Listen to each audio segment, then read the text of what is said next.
तो ये स्क्रीन पे जो क्वेश्चन दिखाई दे रहा है, ये क्वेश्चन एक वर्ड प्रॉब्लम है। ये क्वेश्चन है क्लास 5 का। तो इस क्वेश्चन को एक बार समझते हैं कि क्वेश्चन क्या पूछ रहा है हमसे, और फिर इस क्वेश्चन को हम सॉल्व करेंगे। तो अ बिल्डिंग हैज़ 24 फ्लैट्स। एक बिल्डिंग है और उस बिल्डिंग में 24 फ्लैट्स हैं, 24 फ्लैट्स हैं। Each flat has 4 rooms. और जितने भी फ्लैट्स हैं, हर फ्लैट में कितने कमरे हैं? 4 कमरे हैं। Each room requires 132 floor tiles. और जितने भी रूम है, हर प्रत्येक रूम में, ईच रूम में, प्रत्येक रूम में कितने फ्लोर टाइल्स की आवश्यकता है? 132 फ्लोर टाइल्स की रिक्वायरमेंट है, जरूरत है। मतलब एक रूम के अंदर अगर हम टाइल्स लगाते हैं तो एक रूम के अंदर 132 टाइल्स की आवश्यकता पड़ेगी। How many tiles would be required for the building. तो उस पूरे बिल्डिंग में हमें कितने टाइल्स की आवश्यकता पड़ेगी, ये हमसे पूछा जा रहा है। तो सबसे पहले क्या है, बिल्डिंग में 24 फ्लैट्स है और ईच फ्लैट, ईच का मतलब मैंने पिछले क्वेश्चन में बताया था, प्रत्येक फ्लैट में 4 रूम है। तो हम सबसे पहले ये देखते हैं कि पूरे बिल्डिंग में कितने रूम्स होंगे। ठीक है, तो एक फ्लैट में अगर 4 रूम है तो टोटल 24 फ्लैट्स है। तो 24 फ्लैट्स में कितने रूम होंगे, हम ये पहले फाइंड आउट कर लेते हैं। ठीक है, तो number of rooms in one flat, पहला लाइन क्या होगा? Number of rooms in one flat. एक जो फ्लैट है, ईच फ्लैट बोला गया, ईच का मतलब होता है प्रत्येक। तो number of rooms in one flat, एक फ्लैट में कितने रूम हैं? 4 रूम्स हैं, जो क्वेश्चन में दिया गया है। और उस बिल्डिंग में कितने फ्लैट्स हैं? तो 24 फ्लैट्स हैं। तो हम निकाल लेते हैं number of rooms in 24 flat. अगर एक फ्लैट में 4 कमरे हैं तो 24 फ्लैट्स में कितने कमरे होंगे? तो ज़्यादा कमरे होंगे, तो 4 से हम मल्टीप्लाई कर देंगे 24 को। तो ये आ जाएगा 4 4 जा 16 के 6, 1 4 2 जा 8 और 9, 96 rooms.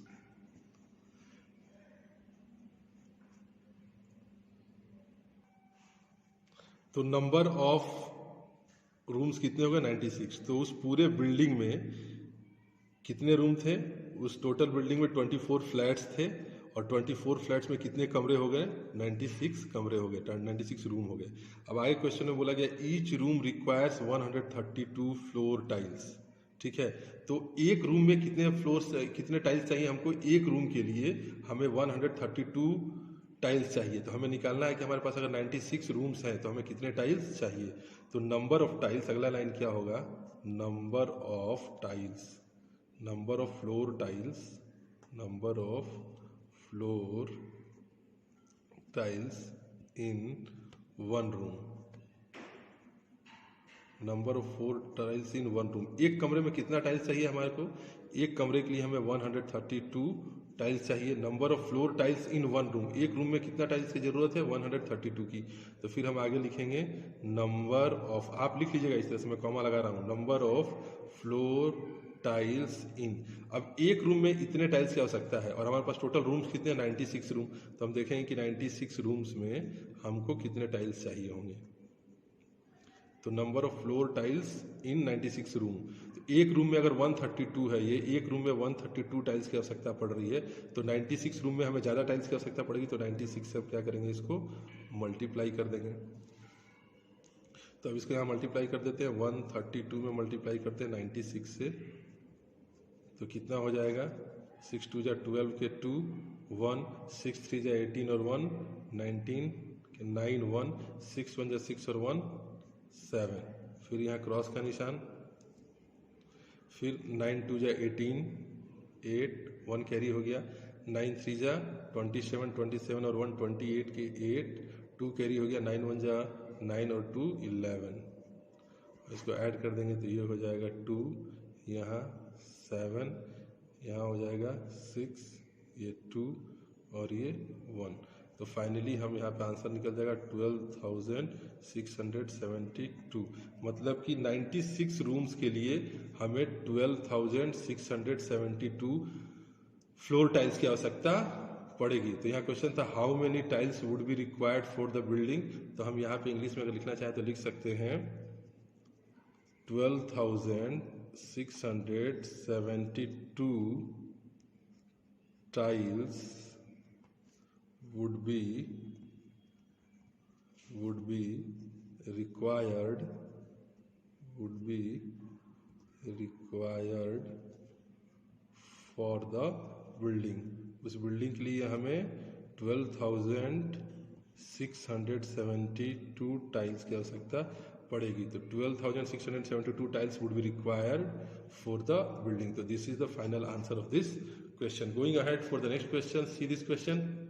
A poultry farm produced 12,70,080 eggs। एक पोल्ट्री फार्म है, एक मुर्गी पालन का केंद्र है, वहां पे क्या होता है 12,70,080 eggs आर प्रोड्यूस्ड। ठीक है।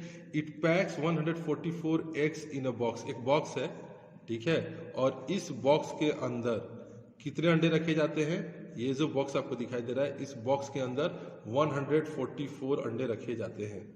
How many boxes are required to pack all the eggs? तो अगर हम इस पूरे जो नंबर ऑफ एग्स हैं 12,70,080 एग्स जो हैं, इस पूरे एग्स को हम अगर बॉक्स में रखना चाहते हैं तो हमें कितने बॉक्स की आवश्यकता पड़ेगी, ये हमसे पूछा जा रहा है। तो एक बॉक्स में कितने अंडे हैं? 144।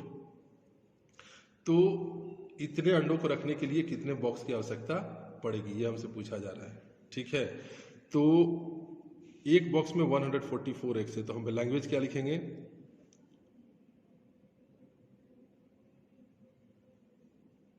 तो number of boxes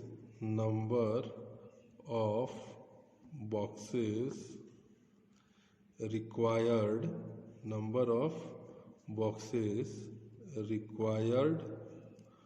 for 144 x is equal to कितना हो जाएगा 1। Number of boxes required for 144 x, 144 x के लिए हमें कितने बॉक्स की जरूरत है? एक बॉक्स की जरूरत है। ठीक है। तो number of boxes required for 144 x is equal to 1। तो फिर आप आगे लिखेंगे number of boxes required for 1 egg. तो अब देखिए, अगर 144 एग को रखने के लिए आपको एक बॉक्स की आवश्यकता पड़ती है, तो एक अंडे को रखने के लिए आपको कितने बॉक्स की आवश्यकता पड़ेगी? कम बॉक्सेस की आवश्यकता पड़ेगी। तो उसके लिए हम डिवाइड कर देंगे, 1 को डिवाइड कर देंगे किससे? 144 से। ठीक है। जैसे अगर 144 अंडों को रखने के लिए एक बॉक्स चाहिए, हमें एक बॉक्स चाहिए। ठीक। तो अगर एक अंडा रखना है तो एक अंडा को रखने के लिए हमें कम बॉक्स की आवश्यकता होगी। तो कम का मतलब क्या होता है? कम का मतलब होता है डिवाइड कर देना। तो हमने 1 को 144 से डिवाइड कर दिया। अब आगे बढ़ते हैं। Number of boxes required for 12,70,080 x. तो एक अंडे को रखने के लिए आपको इतने बॉक्स की आवश्यकता पड़ती है। ठीक।